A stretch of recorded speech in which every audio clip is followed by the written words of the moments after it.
With fewer than 2 weeks to go until the election, we have been talking a lot on this show about political strategy, about how Democrats and Republicans are running against each other this year. But now, with the election very fast approaching, yay, we are getting a clearer picture of how the candidates are actually doing. That's because new polling this week from high-profile, top-of-the-ticket races across the country is now putting these races into much sharper focus. Some of what's being revealed was not at all expected at this point. Take a look at this, for example. In Colorado, Democratic Senator Michael Bennet is now within striking distance of Republican Ken Buck. He's down only 3 points in an Ipsos poll from Reuters.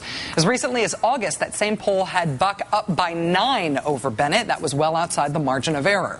Over in Wisconsin, the latest numbers from a Wisconsin Public Radio survey also have Democratic Senator Russ Feingold closing the gap. He now trails Republican Ron Johnson by only 2 points. Last week, this exact same poll had Mr. Feingold down by 7. In Kentucky, the latest poll from Bennett, Petts, and Normington has the Democrat in the race, Jack Conway, now leading the Republican Senate nominee, Rand Paul, 49% to 47%. Now, of course, the Democratic Party is delighted about this poll. The caveat here is that the poll had a small sample size, only about 600 people. But still, it shows Jack Conway over Rand Paul by 2.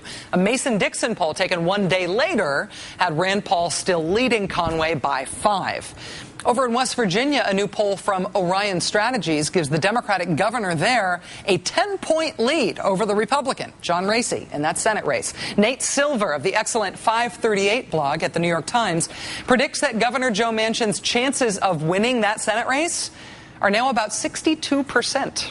That is up 5 points since just last week. 538 has yet to crunch the latest numbers from the rest of these individual Senate races. Overall, though, Nate Silver wrote on Monday that the Democrats, in his view, remain favored to retain the Senate. Nate Silver now, at least this week, giving the Republicans only a 17% chance of reaching a majority in the United States Senate. Everything could, of course, still change. We're still just under 2 weeks out, but that's where we stand, with lots of unexpected numbers in lots of races. If anything, though, the tightening poll numbers should lead us to expect this much. Be prepared for a long night after polls close on November 2nd. A long, thrilling, I won't mind pulling an all-nighter because I so love this stuff kind of night.